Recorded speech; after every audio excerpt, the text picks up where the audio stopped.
Are we good? Yes. Alrighty. Welcome to it, Views and Vibes with JVan, the very second episode. My name is DJ JVan, and of course, on your newest podcast, like I said, we are only on episode number 2. I'm sure there's a little bit of a noise on the background, and of course, we love to go exactly where things are happening. Today, we are at Zambezi Helicopter Company, the newest establishment right here in Victoria Falls. We're going to have a conversation about this whole establishment, why they decided to move it to where it is, and of course, what it is going to do for the great city of Victoria Falls. Joining us today, we've got Dr. Mukwasi, the Public Relations Manager of Zambezi Helicopters. All right, thank you so much, Mr. Mukwasi, for actually taking time to be with us, and also for gracing this brand new podcast that's coming, that's fresh from Victoria Falls, and obviously for focusing on tourism. And I got interested, in this whole development before all this. I've been here before, by the way. I mentioned that when we were coming, I would come here. My young brother stays close by, and then he'll show you. Every time you visit him, he says, hey, let's just go and take a view of this. But I didn't see these buildings. I could see the roads and everything, but now at least we're here for the first time. But maybe before we go, sky high, literally and figuratively, how are you feeling about this new chapter of new podcast, new operation? Oh, yes. So, that makes the two of us. Yeah. Yeah, look, beautiful things always make people feel very good about them. Yes. We, in our judgment, see that this place is really, really a beauty. Yes. It's environmentally friendly. It has been built to the best specifications. Mm-hmm. It is located in the best area in the city, away from the residence areas, away from the industrial area. Mm-hmm. And tourists love it. Oh, previously you were next to Elephant Hill. Yes, previously we were next to Elephant Hills. And I'll tell you what was happening then. We established ourselves at the Elephant Hills helipad about 30 years ago. And after establishment, Zimbabwe then became a member of UNESCO. Okay. And after Zimbabwe became a member of UNESCO then made certain rules that certain developments have to be controlled within the presence of the World Heritage Site, Okay. which is the water cataract of the Victoria Falls. And we were at Elephant Hills, we were within 2 nautical miles from the center of the river. Okay. So quite a lot of times we got communication that our operation would actually affect biodiversity. All right. Because of noise pollution coming from the sound that helicopters produce as they fly up and down. So we operate under very difficult circumstances, looking for a place to go to, which would be a permanent place where one could actually then operate without offending the environment, and have a permanent home that is sustainable for future generations. We then started hunting down for a place where we could go to. One of the potential areas was to go to a place called Chamabondo, which is on the west side of the city. Yes. But the problem was that in our judgment, this is the direction that town is developing towards.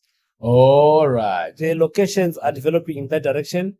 We had foreseen that right at the beginning, about 20 years ago, because we could see that the town could only develop in that direction instead of it developing in the direction of the gorges. Oh, yes. So we therefore had to restrict the investment in that area. We said to ourselves, we're going to safeguard the funds of the investors, and only spend them in an area that we think is environmentally friendly, and it can actually stay forever operating as a helipad. So we then went on a drive to investigate the best area that we could go to, putting into consideration various factors.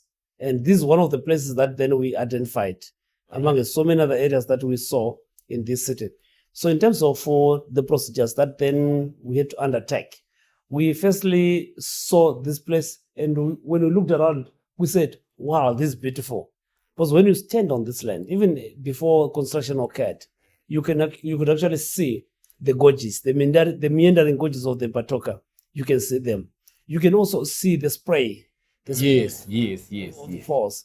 You can also see the bridge, the historical bridge of the Zambezi River. You can also see it. So those 3 elements, and the fact that the place is not ecologically sensitive in terms of the environment, also persuaded us to say, this might be the place And when we said, Eureka, this is the place that we found, we said to ourselves, okay, fine.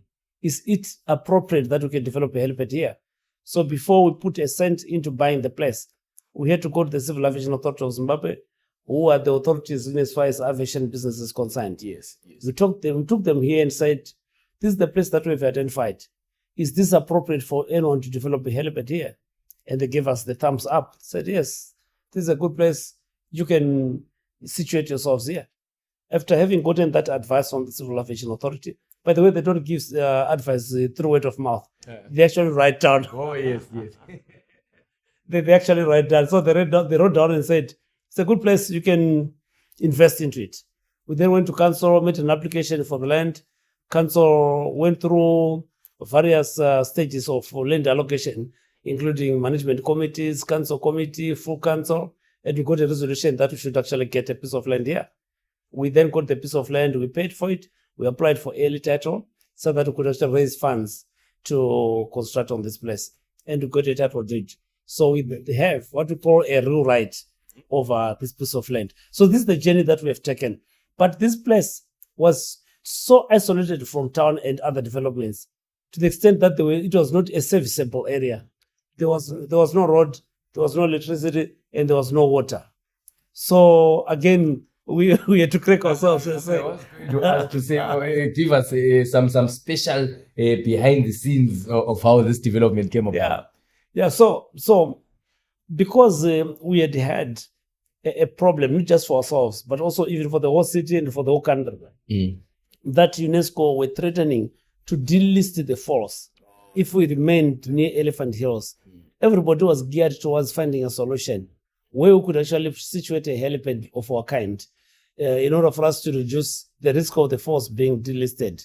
So there was quite a lot of positive energy on the part of government, on the part of council. Somehow I also feel like you expanded. I don't know if I'm right. Yeah, whenever you've got a chance to relocate from one place to another, you also take it as an opportunity to invest more.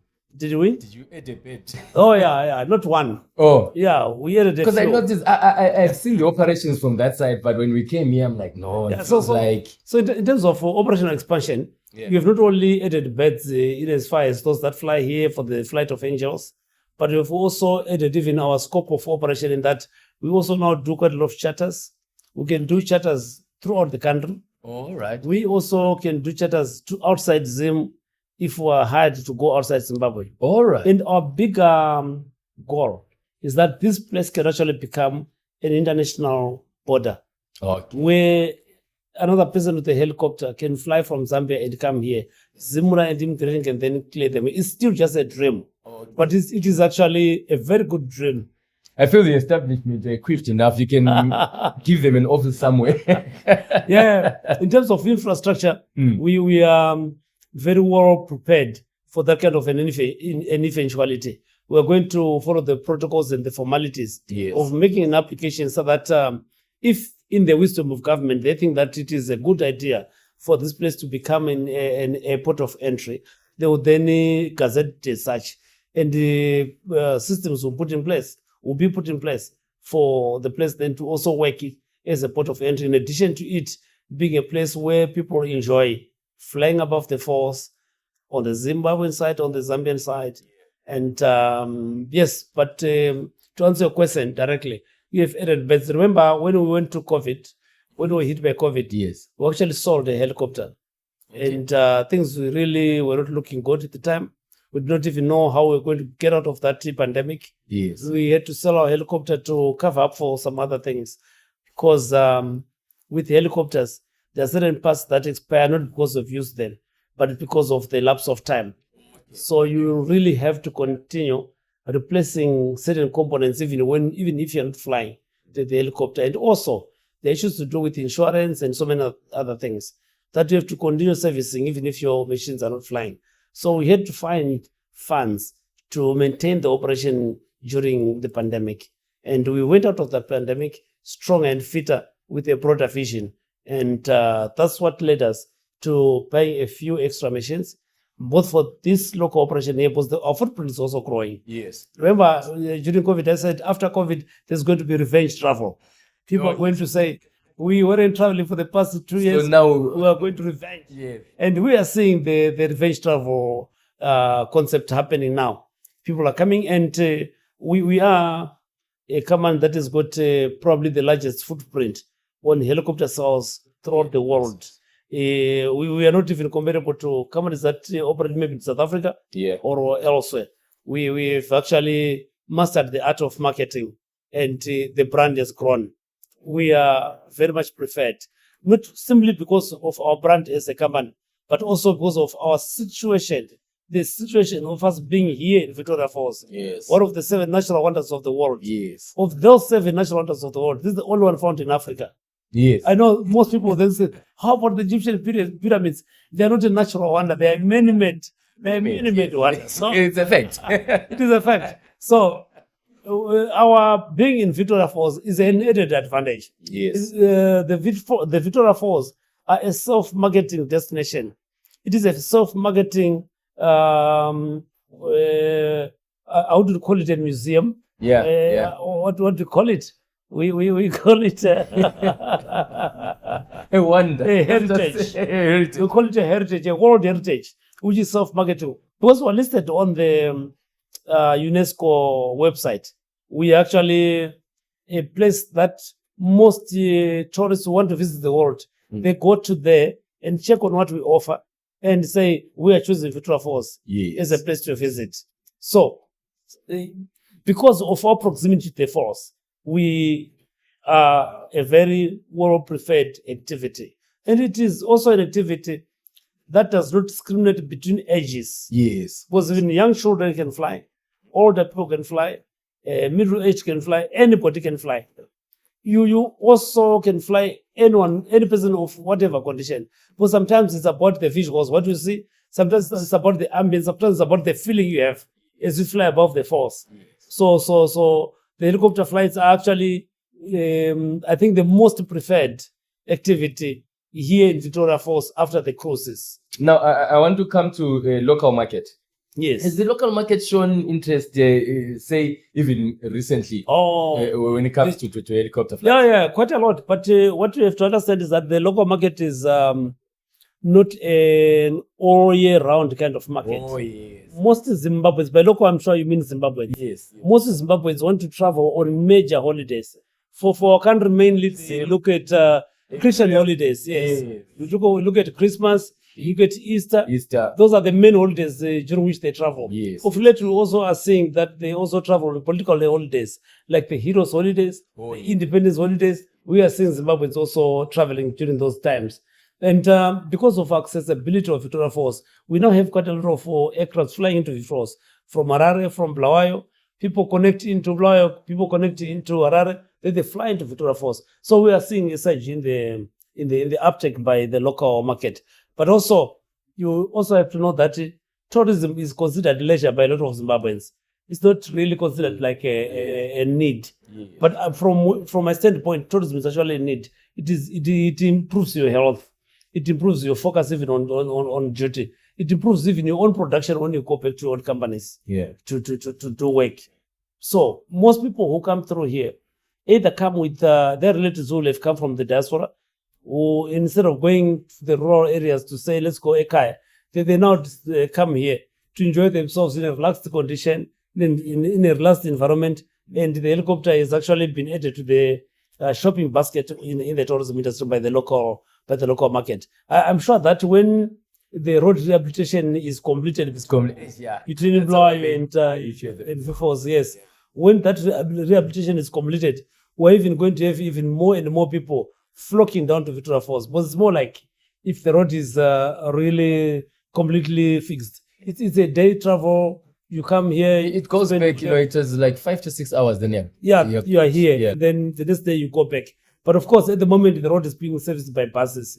What is most preferred by a lot of Zimbabweans is a self-drive. Yes. They want to travel with their own children, with their own relatives, in their own cars. They drive here, they come, they sleep wherever they want to sleep. They come here, they see the falls from the top. They also go in and walk into the rainforest, see the falls from the bottom, and happiness then is there forever. Now, I want to come to this one here. So this development, How does it fit into the broader vision of tourism infrastructure Well, for Victoria Falls? Yeah, so you know that, JVan, that in the past probably 10 years or so, we're talking about the airport. It's saying that this is a major public infrastructure that the government has actually put in place. And we were saying to ourselves as tour operators, listen, we have to match. Yes. We have to match that public infrastructure development. Otherwise, we're going to have quite a lot of planes landing at Victoria Falls Airport. And when they come inland here, we can't host them because we don't have facilities. So this helipad is an aviation business. It links and speaks directly to the development of the airport. All those people who are coming through the airport here need our services as a helicopter company. Yeah. And we are matching and linking with that physical infrastructure development. But also, you might have seen that in Victoria Falls, we have had quite a lot of hotel developments in the town. Some facing the river, some in the national park, others in the city in general. A bit of a touchy issue, though. Yeah, I don't really think so. I think that it really depends on the angle that you look at things from. But for me, we has read the international conventions that Zimbabwe is part to. I understand really where we are, where we are going, and what we are doing, and where we are doing things right. I know quite a lot of those things. But there's nothing to be uncomfortable with. I think that almost everything that is done here, maybe just to touch a little on that subject, what you have to know is that for every tourism facility that is done in Victoria Falls, the companies do what are called environmental and social impact assessments. Oh, yes. And those assessments are done not by the government, but by a private consultant. After that private consultant will have done the EIA, the document is sent to government, to EMA, Environmental Management Agents. They review and scrutinize the work that will have been done. And they then certificate an operator. There's no operator who just mushrooms without having gone through that kind of process. And the environmental impact assessment will be having what we call an EMP, Environmental Management Plan. Mm-hmm. So the plan specifies how you are going to run your affairs in the best interest of the environment. Is your operation sustainable? Can it serve this current generation, and can it save the future generations? So the developments that happen here in Victoria Falls, most of them, if not all, actually undergo those processes of environmental impact assessments. But maybe the argument is how sufficient are consultations that are carried out before you. Yeah, probably so. I don't know. But when you look at it closely, why do we consult before we construct in the tourism industry? I think the basic things are two.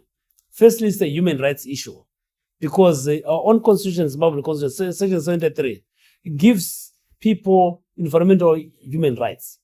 We have the right to stay in an environment that is acceptable to us, an environment that is not harmful. So when you carry out an EIA, you are looking firstly at the people. Is this development not going to affect the people?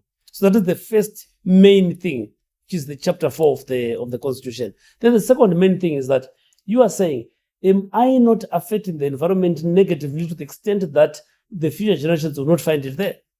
So these are the two sides that we have to balance up. And then you also say to yourself, are we keeping the environment and prohibit ourselves from making money? Or should we make money using the environment so that we're able to look after it? Which one is the best environment? The environment that has got the least human interference, or the environment that is actually looked after by human touch? Which one is the best environment? That debate is not exhaustive, and nobody has said this is the right way or this is the wrong way. So the way I look at the developments in Victoria Falls, particularly the hotels that have come up, I think that and the food courts and all other things, most of them that I know have actually undertaken the EIAs. And there's nothing that really threatens the status of the falls, our status as a destination on UNESCO. There's absolutely nothing. But of course, you find that sometimes because of inadequacy of information, especially between competitors, you find people throwing spanners at each other. Because when you are my competitor, JVan, you may want to listen to what has not been said. But because you are already conflicted and compromised, yes, when you see a competitor thriving. So we sometimes then get inaccurate information and unfair a criticism of the developments of Victoria Falls, because the persons would not have taken time to really investigate on what really might have happened. For me, standing here as an environmental lawyer, I really understand this. I've taken interest in understanding what really is happening in the town. And I think that like our development here is a helipad, and the development of the hotels that are surrounding the city, and the development of the airport are all coming together to add to the value and the aesthetics of the destination. But it is also very important for us to understand that my principle and concept is that the rainforest must remain as pristine as it was a century ago. I totally agree with you. Yes. That's usually my biggest worry when it comes to development. Yeah. We need to maintain it as pristine as it is, but also we need to also remain with that World Heritage site. The status is to Status. what usually threatens the status of the force is not irresponsible behavior by any state party, but irresponsible talk by citizens of state parties. Okay, all right. That is where I see the problem. You develop something, having followed all the protocols that are there. Somebody else who has not read the protocols of UNESCO then comes up and starts throwing out dust and wind and saying this is not okay, this is whatever. There are some people also who also do not have adequate information, who come up and say, oh, so things are not happening well in Victoria Falls, and were then threatened. You remember, I think a few years ago, when somebody came here and said the Falls is drying up. Oh, yes. Yeah, and it was it's last year we had a problem with that one. It was very tough because I also do things boating. Yes. So now I'm inside the Zambezi and someone is saying this. You're doing your cruises in here. Now, I want us to move to another segment. How would you describe the current mood in terms of tourism in Vic Falls? The current mood? The current mood. Oh, okay, fine. So I think that there are various things that we have to look at. The first thing is that the tourists themselves, the international tourists, really love Victoria Falls. They really love Zimbabwe. We have got two major advantages. The first advantage is that almost every Zimbabwean can speak at least one European language. So as they come through, they have no problem with communication. The communication lines are very easy it's easy to talk to anybody, even a young child. Easily they can be spoken. Then the second big advantage we have is that one of our denominated currencies is the US dollar, a currency that is popular across the globe. So it doesn't really bring in a problem or say, what is the exchange rate? How are we going to access the money and the like? So these are very critical matters that are shaping the mood of tourism in the country. And also in terms of, maybe in terms of, are we having an increase in tourists coming into the city? Have we gone bigger? Have we come out of that hole? Because a lot of times people still refer to COVID. Are we in a position where we can say, we have totally come out of that whole COVID issue, and now we are back to normal or above what we were before? I'll tell you, it's a very, very tricky question. I, at the beginning of this program, told you that we had to sell one bed during COVID and for us to survive. Yes. So that hole that is created during COVID from Kaman to Kaman and for the whole city. Yes. That hole is very difficult to fill. Even if the numbers at the moment may be surpassing those of COVID. Yes. We are supposed to be having those numbers and getting profit for the shareholders now. But then, even if you get the profit now, you may actually be filling the hole that was created in the 2 years of COVID. Okay. So in terms of the arrivals, in terms of the numbers, yes, we are far beyond COVID now. But in terms of the actual recovery, in as far as the investment is concerned, for those that were already registered before COVID, they're still trying to fill up the hole because quite a lot of loans were not paid, interest went up, quite a lot of things. Some other companies went down after we had already delivered service before we were paid. How do we cover up for that hole? So we're still trying to cover up that hole. But in as far as the numbers are concerned, we were surely above where we were in 2019. So we are actually developing in the positive, and we're developing quite fast and quite well. And how about trends? Like, what are people into now? Are people more into, are they more into adventure? Are they into maybe affordability? What exactly what's trending now? Or is it sustainability? Or is this all green? Yeah, we have a plethora of travelers coming from totally different backgrounds. So there's no one trend that is above the other. All right. But there's a lot of global talk about climate change and environmental sustainability. That probably I could say is very topical. So whenever you are developing anything, you have to make sure that you're aligned. You are aligned to the environmental ethos of the world. If you don't do that, the likelihood of you getting clients coming to your operation are very low because you are viewed as irresponsible. In as far as adventure is concerned, we have actually seen a constriction of numbers of people who want to do rafting. Okay. And some of those higher adventure activities. Mainly because most of the tourists that we get in Victoria Falls are tourists who think about yesterday. Tourists once came here in 1980, 1990, when they like that. Yeah. These people had energy at the time they came first. Yes. Now they come in second without the energy. So they can't do those high activities because they are now of age. But we have a new market emerging of people who were born in the 90s. Yeah. The Z generation. Yes. Yeah. Gen Z. They are not really risk takers as it were.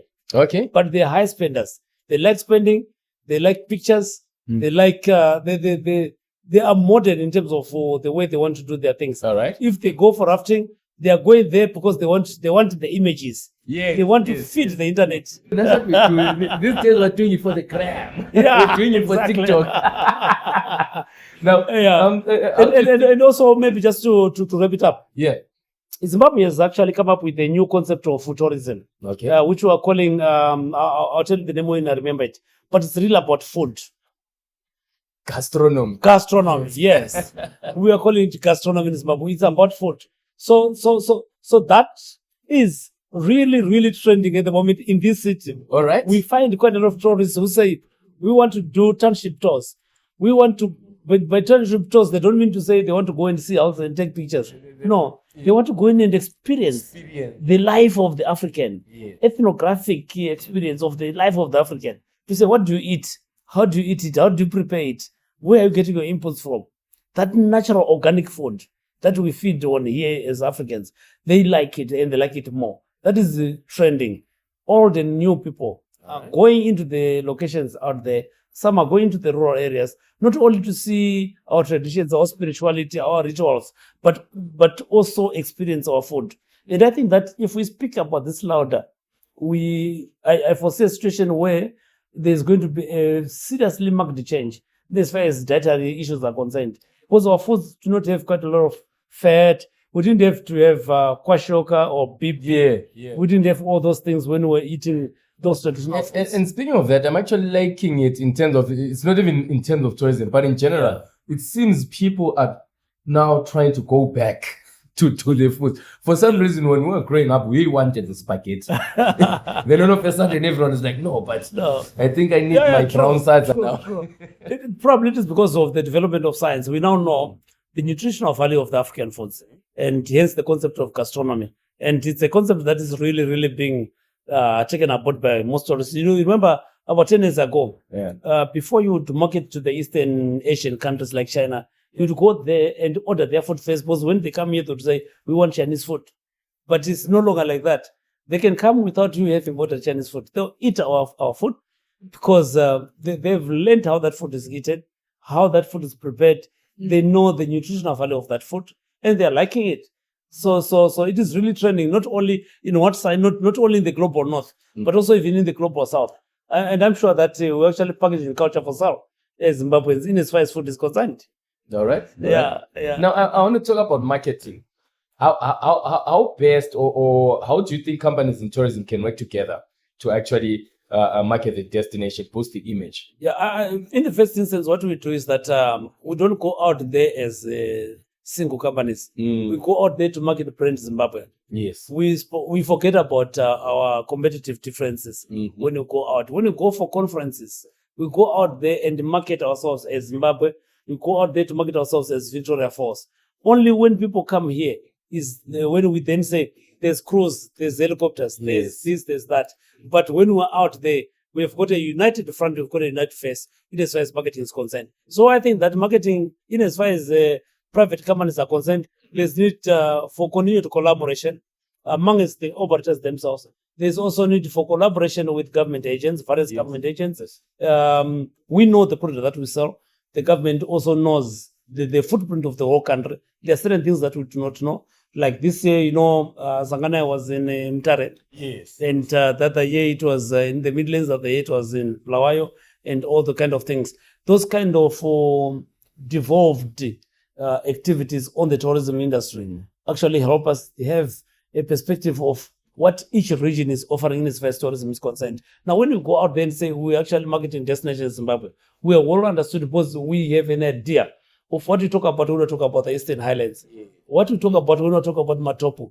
What we talk about when we talk about Marsh West Kariba, and all those kind of things. So our collaborated approach, both private sector and public sector, has actually increased our marketing base as a country, and also it fits into us as a destination Victoria Falls. Yeah, speaking of that, like when you mentioned the Eastern Islands, I noticed, I think it was 2-3 years ago when they were featured on a BBC TV show. Yeah, it's a car TV show, and for a lot of people, it was their first time seeing Eastern Highlands and how it actually looks. A lot of people, if you say Zimbabwe, they'll think Falls. They'll think the Great Zimbabwe. Yeah, a few people knew how it actually looks, and it actually took the British to show us what we have. But you see, every corner of Zimbabwe has access to internet at the moment. Yes. So I think that one of the things that we must also encourage destinations to do within Zimbabwe is to make sure that they upload whatever content they have from all corners of the country, so that we tell the world our own story. We should not wait for other people to tell us our story. I say this to someone. I think it was on the first episode, and I will repeat it again. Yeah. At least 70% of the people who live in Vic Falls are employed in the tourism sector. I was saying to myself, people take nice photos every day of different places, because anywhere you are in Vic Falls is nice. Yeah, true. If everybody in Vic Falls, whenever they post, just put a hashtag Victoria Falls, yeah, that will go draw a lot of attention and show different things in different parts of to go a long way. Yeah, and remember, marketing is not just about big companies that are established. Yeah. It is about everybody. Our attitudes as people, as persons, as individuals count quite a lot. Yeah. And people listen to all voices. Those that want to choose destinations to visit, they listen to what even the grassroots are saying. And Victoria Falls is quite amazing, because literally everybody here has got a smartphone. Yes. If one is a child and they don't have a smartphone to their own name, but in their family they've got smartphones. Yes. So everybody's got a smartphone. So everything that happens in Victoria Falls is actually up in the market as it happens. So I think the concept of having hashtag VFalls will actually increase our footprint as a destination. And that will result, obviously, in more people coming down to Victoria Falls to enjoy themselves. All right. Now, I want us to talk about, so recently we were named in Forbes as a top destination. Yes. So this one, I saw people actually argue about it. And this one kills me, because we were listed. So I want to be specific before we get into why people were fighting. Okay. So Zimbabwe was actually ranked number 1. Zimbabwe has been ranked the number 1 country to visit in 2025 by a Forbes contributor. Yeah. That is Louis Nunn. So Louis, it's according to Kayak's 2025 travel trends report, which was featured then in Forbes. So who is Louis Nunn? Louis Nunn is a senior travel editor based in London. He has contributed a number of articles to Forbes. Apparently, he's a descendant of the world famous English novelist Thomas Hardy. Okay. And also, he's one of UK's leading authorities on luxury travel and cruises, with his perspective shared in major newspapers, magazines around the world, including Telegraph, Sunday Times, Daily Mail, The Mail on Sunday, The Guardian, and Travel Plus Leisure. Travel and Leisure, and then Country Living and Women's Health. So he joined Forbes in 2023. The reason why I'm coming to this so that we can understand who this guy is. Now, he based his research on kayak. So who's Kayak? Kayak is one of the world's leading travel meta search engines, owned by Booking Holdings, the same group that owns Booking.com and Priceline. So with millions of users searching daily for flights, hotels, car rentals, Kayak analyzes vast amounts of real-time travel data to identify emerging trends and top destinations. The research featured by Forbes contributor Louis Nunn, which ranked Zimbabwe as the number one country to visit in 2025, is based on Kayak's credible global travel insights.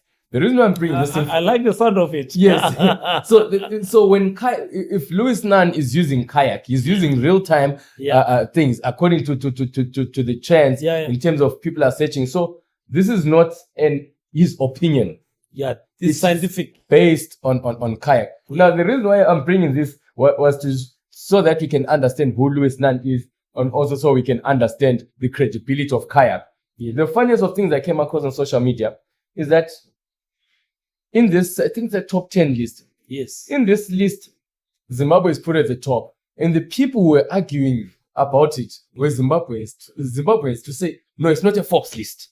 It's a guy who put his opinion on Forbes. And I don't understand why we have that self-hate. This is an opportunity, I believe, for us to actually use. Yeah, look,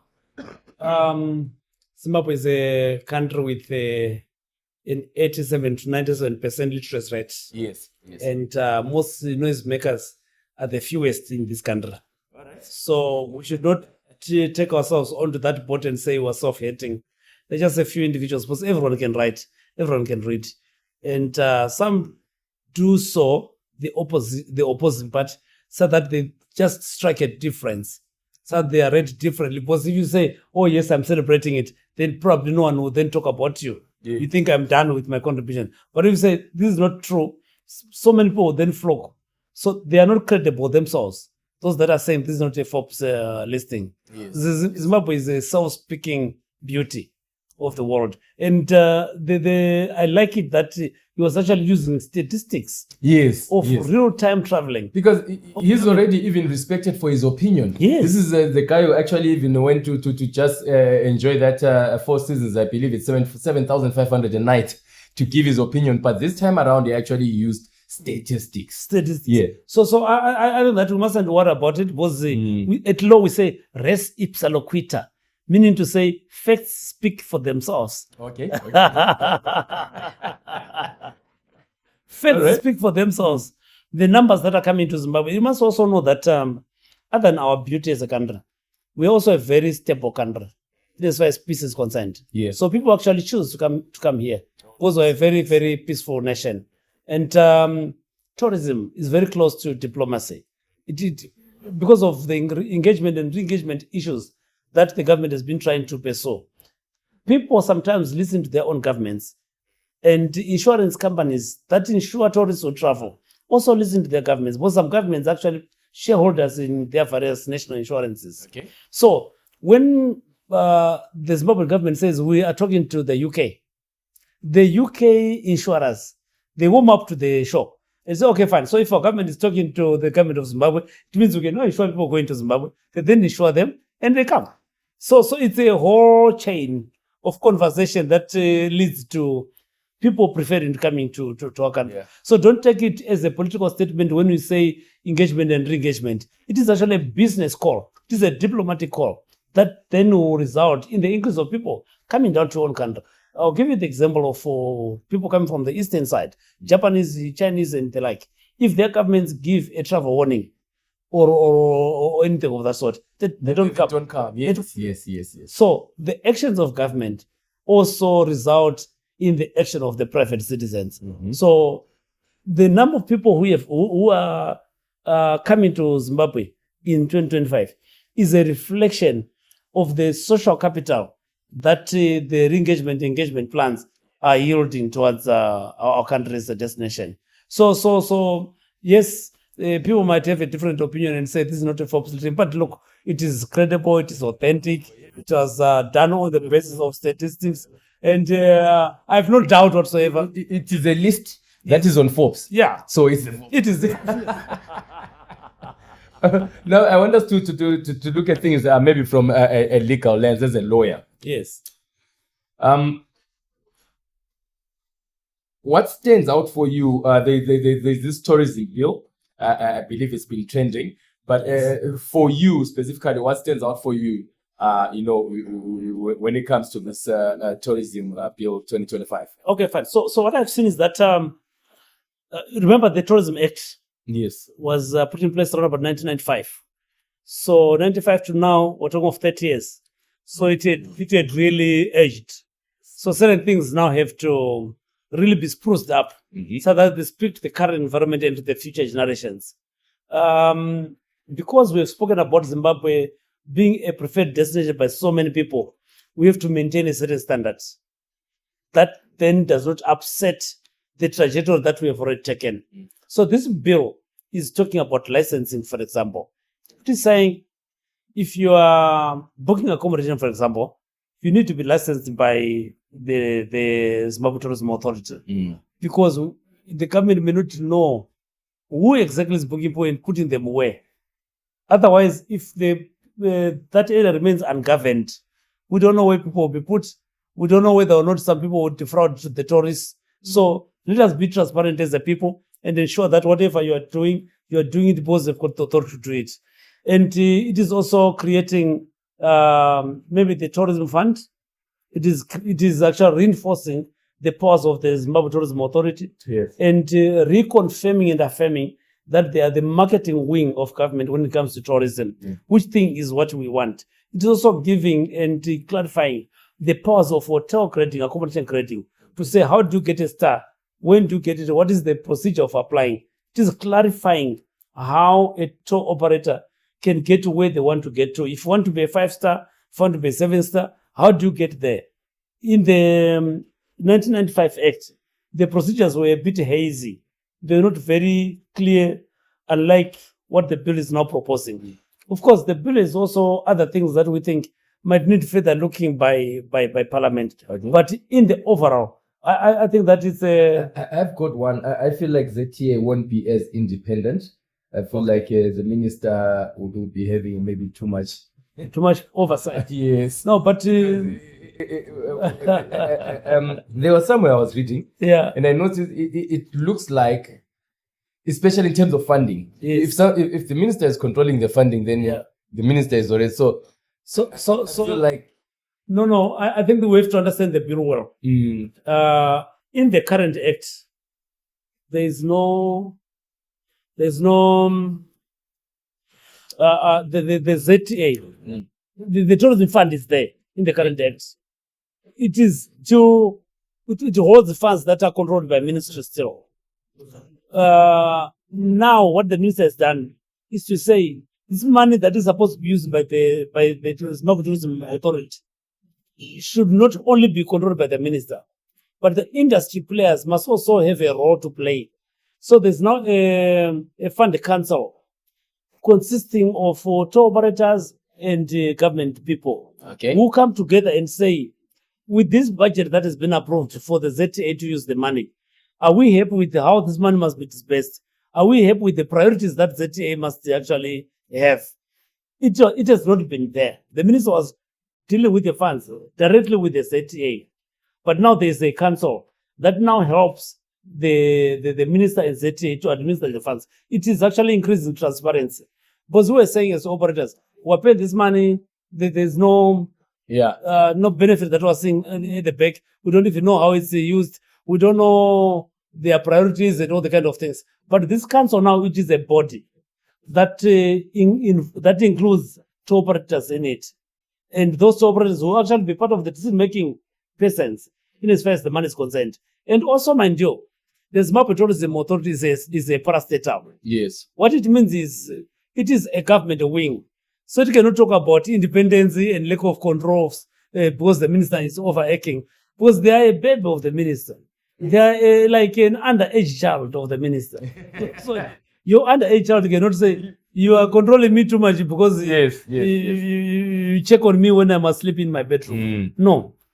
Because it is a government wing. It remains a government wing. It reports to the ministry. The rules and control are actually on the ministry. It is the normal way of governance. It is the normal way of governing things. Any positive outlook in terms of for SMEs? I don't see any change actually when it comes to SMEs. I think that there's need for further consultation on how they can actually benefit from the development of the law itself, because the main things that are there are about licensing. Yes.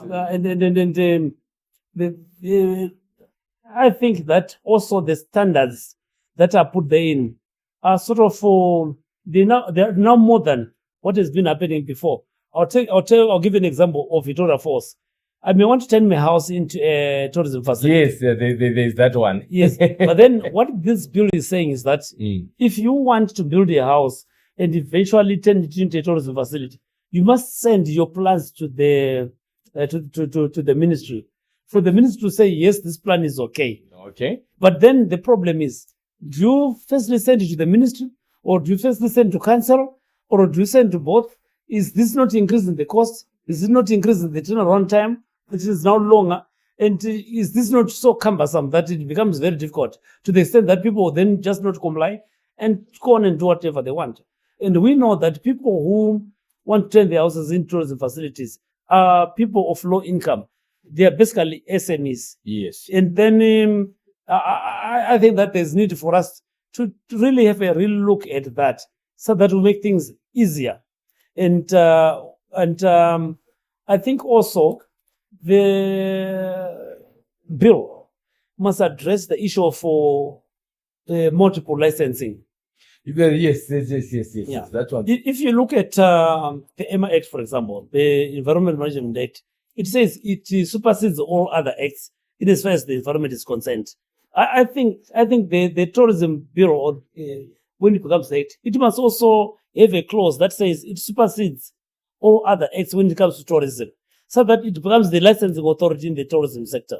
Whether you want to license your car, whether you want to license your hotel, whether you want to license your boat, it must be the place to go to, not what it is at the moment, because there's a scattered approach to licensing. You go to Ministry of Transport, you go to Ministry of Tourism, you go to the Ministry of Environment for this and that. So our licenses are still very scattered. But I'm happy that the cabinet in the past 2 weeks, have actually made certain decisions that seem to be gravitating towards a licensing authority of Zimbabwe. But it must also find expression in this Tourism Act. The Tourism Act must actually take ownership and say, we are the licensing authority in as far as tourism activities are concerned, tourism facilities are concerned, so that we don't have to then go everywhere else to look for licenses, particularly for SMEs and people want the FDIs, the foreign direct investors. You don't have to be looking for a lawyer in order for you to invest in the tourism industry. It must be easy enough for you to just go to the tourism office and get everything that you want from there and go on and move. In the spirit of Zimbabwe is open for business. Okay, all right. We are nearing the end, but we're not yet there. We're nearing the end, but we're not yet there. But before we get there, I need to pay rent. You need to pay rent. I need to pay rent. Just a quick one. I don't know where my thing went. You know, at the beginning of this conversation, while you're checking for whatever you're checking, yes, you say to the audience that, look, you can hear the noise. Yes, you can hear the birds. Yeah, in the background. Yeah. It shows you where we are. Yes. You know, for Victoria Falls, this kind of noise is what we're used to. Yes. If you wake up one day and there are no noises, you actually get very... Do you remember how weird it was during COVID-19? Yes. Like, and also how you could hear the first helicopters when things were coming to normal. Like you could hear, something's happening. Alrighty. So here in the tourism industry and here in the helicopter industry, we don't call that noise. Yeah. We call that sound. Yes. It has become part of. It has become part of our life. It has become part of our livelihood. Yeah, and of course, if you come through Victoria Falls and you're looking for a boat cruise, make sure to come through to Ikalai Safaris. Our cruise rates, we offer at $25 per person with a cash bar. That is what you call a dry cruise. And of course, $45 per person. That one there includes food and drinks. We also do school trips, what you call the educational tours, and those ones are $15 per student there. So make sure to come through to Kalai Safaris. We offer sunrise, lunch, sunset cruises, birthday cruises, team building, and also venue hire. You can use the jetty site. For bookings, you can call or WhatsApp 0777 011 812. That number again, 0777 011 812. So make sure to book with Kalai Safaris. And of course, we are today here at Zambezi Helicopter Company. We chose to come and shoot right here. This is the new development, and we've been talking to the Dr. Mukwasi. The one mistake you must never make when you're speaking to a doctor is to say Mr. You rather just say Clement. But if you say Mr. You're saying it yourself. Yes, you're right. I want us to move maybe to our last segment, but maybe I want you to share, maybe a little bit of advice to young professionals who want to join, the tourism sector. What would you, any piece of advice you would like to give to somebody who wants to join the sector?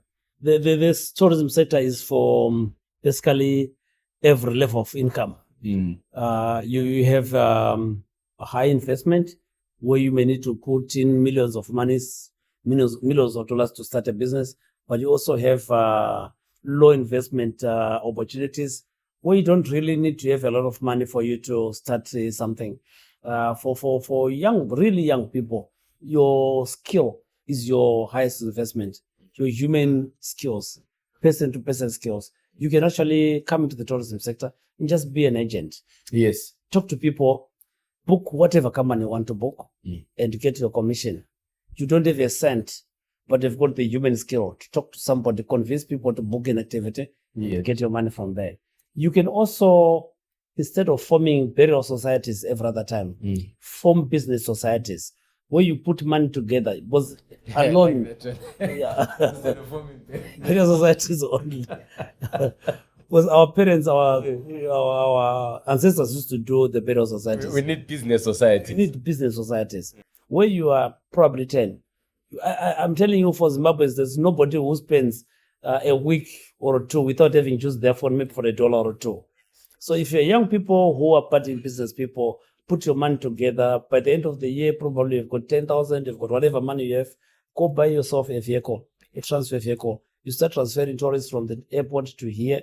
And that's the beginning of your making money. Or you can actually go out there, buy yourself a boat, get your license, put it in the river. It's a good business. So what is needed is, firstly, you must go to school. By going to school, I don't mean you are differently gifted. I don't mean to say you must have degrees, all of you and all. I mean to say you must learn how the tourism business operates. And the moment you understand the activities within the destination, what activities are done in Future Force, how much are they, where are they found? And then you go out there and try and market, get the people come through your name and book them with the companies that actually have the infrastructure and go on. Never be afraid while looking through the window. Go inside and check what's there and then go yourself up. And consultants is the beginning, I think, of wisdom in the tourism industry. It is the beginning of investment in the tourism industry. And like I said, those business societies are actually very, very, very good. Make the first move. Because without making a first move, nothing can actually, you can't grow anything. I really love the others because I've noticed something in our society. It's as if we don't understand how big companies operate. Companies have got shareholders. There is a lot of people coming into one thing. But a lot of times, if you look into our society, anyone who's starting something is just starting their own thing.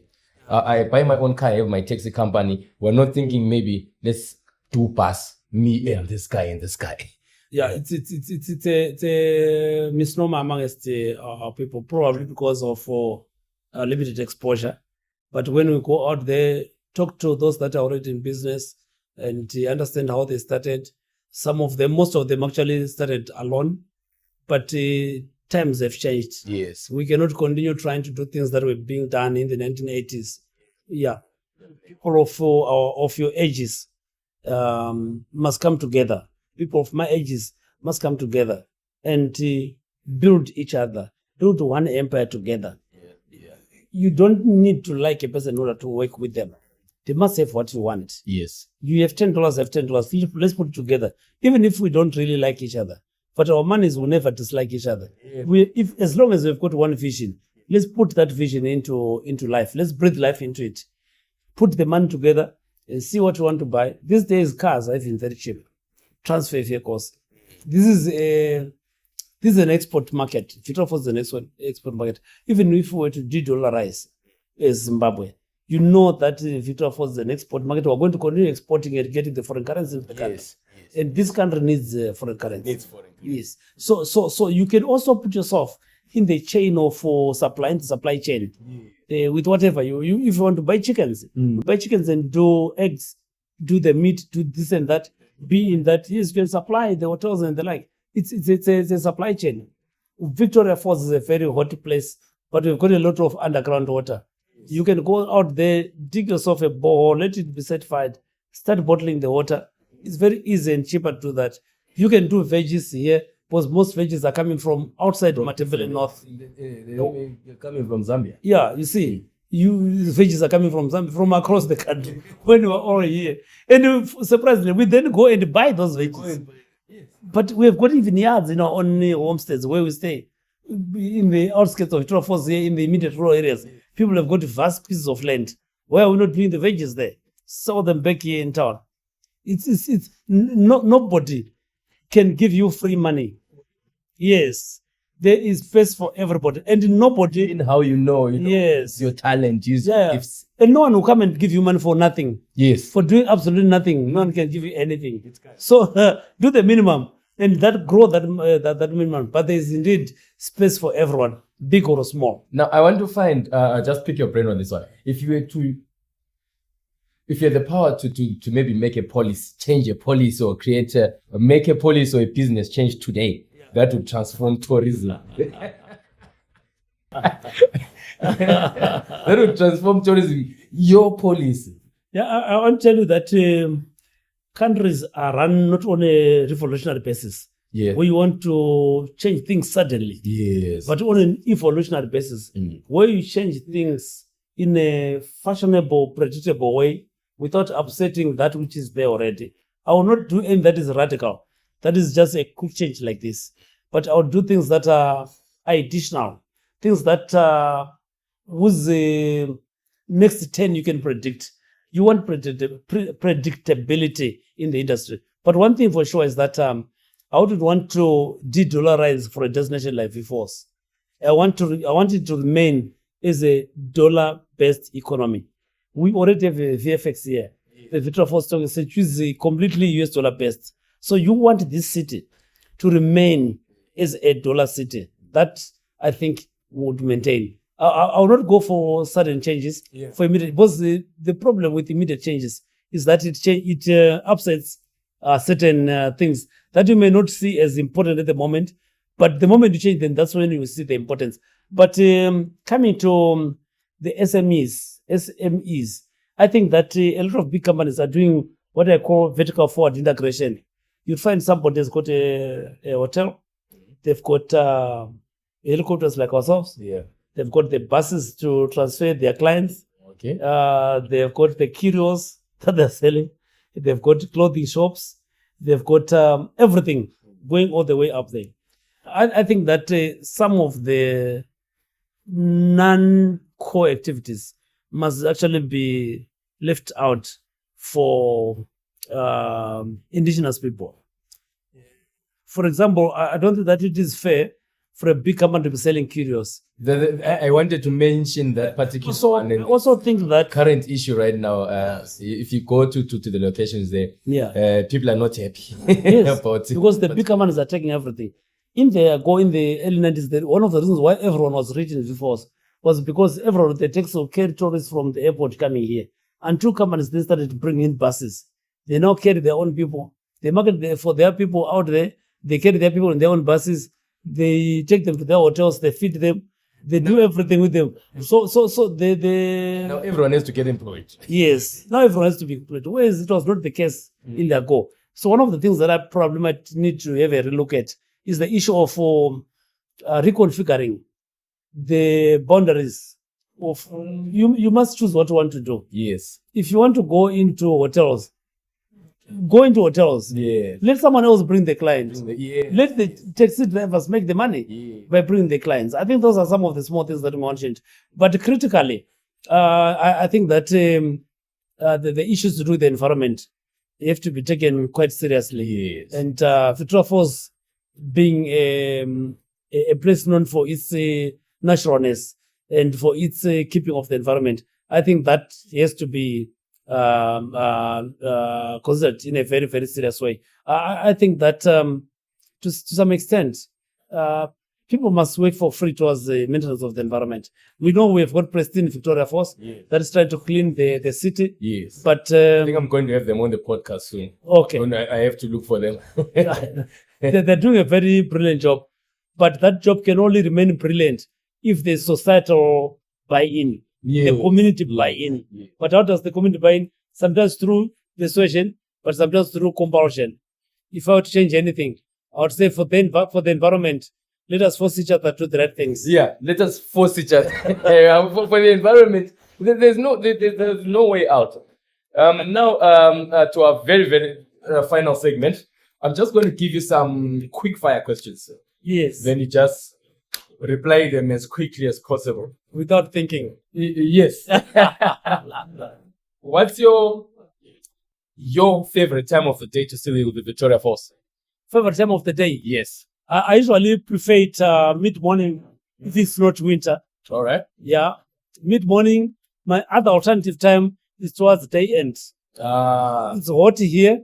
You go out there, you get the shower. Around 4. Around 4-ish. Okay. 3, 4. 3, 4. All right. Go down there, you get the showers. You come back soaked, you are wet. Oh, yeah. And you are happy to walk out. And you have a coffee in the rainforest. Yeah. And then walk out to the car park to drive back home. I know. That's a nice one. For you, Zambezi or Savannah? If I knew the meaning of either, I would answer. You don't take drinks, you don't take alcohol at all? No. I do not.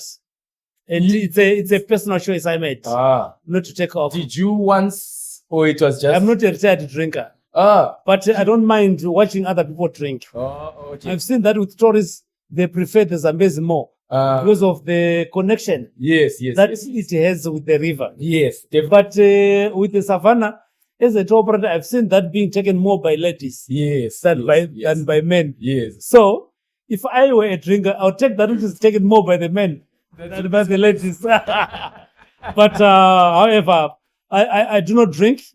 I'm almost always sober, except when I'm asleep. That's when I lose my consciousness. What's your dream destination to market next? So we're now taking this one out. Are we taking Victoria Falls out? Yes. Oh, well, I think that the Destination to market next. the Eastern Highlands. The Eastern Highlands, yes. But after having gone out there for Hlanganani and Sanganai, I saw things that I had not seen. I saw beauty that I had. Well, it's a must visit place. I'm starting to market with you.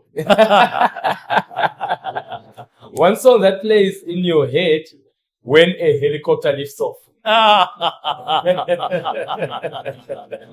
That's a mouthful.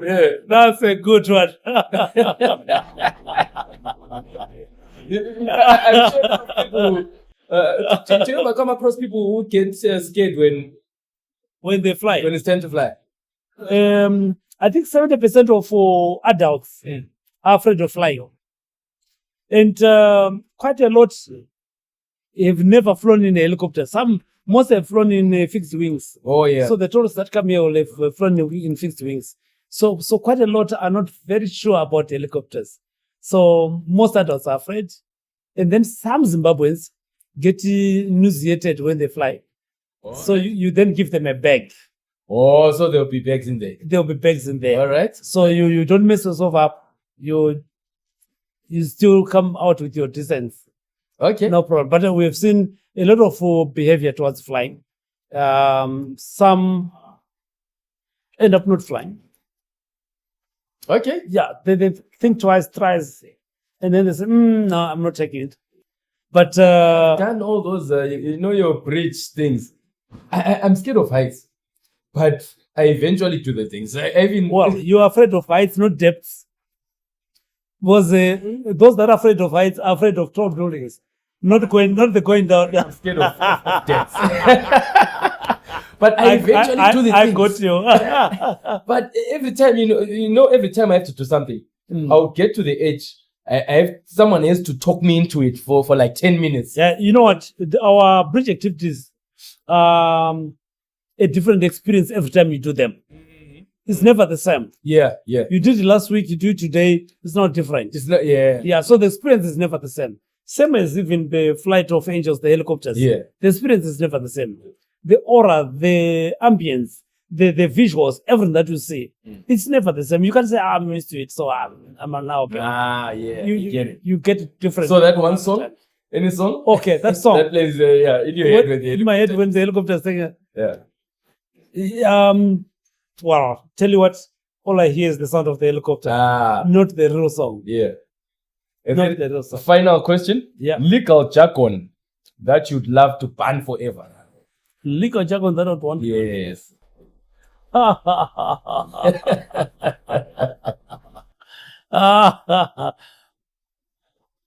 think that nothing must be banned. Yeah. I think that nothing must be banned because you must know that the legal language development comes all the way from the time of creation. Yes. Lawyers don't create laws. They don't create the language. They don't create the jargon. They only discover the jargon in the air because the laws are natural. We then tap into the wisdom that are hanging. And because we've got the spirit of the gods, they then help us understand and get to plug down the languages that will be out there in the air. So you can't really imagine banning anything. Yeah. There's something called Aparitio ictus. Yeah. You know what that means? No. Aparitio ictus. We are talking of a deflection of a blow.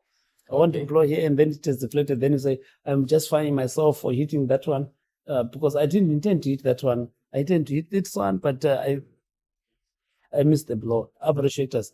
That cannot happen when, in as far as the economy is concerned. I wanted to do tourism, but at the end, I ended up becoming a lawyer. No. I thought you were going to say the cracks and the pith. No. That's right. Wait. Final one. Are we done? Yes, we're done. We're finished. Thank you so much, Dr. Mukwasi. Thank you very much. Thank you so much. Talking to you. Yeah. I hope that one or two of the things that we've spoken about will actually change someone's life. Yeah, definitely. Victoria Falls is the place to go to. If you have not been to Victoria Falls, you have not been anywhere in the world. Yeah. This country is not your country until you come here. Yeah, man. Thank you so much. If you are tuning in at this present moment, means you actually watched it until the end. Thank you so much. Views and Vibes by JVan. We're talking tourism and entertainment, and we always do it today with Zambezi Helicopter Company, the new establishment. Make sure you visit Vic Falls. Make sure you come through and actually fly with the angels, right? Thank you so much, Dr. Mukwasi.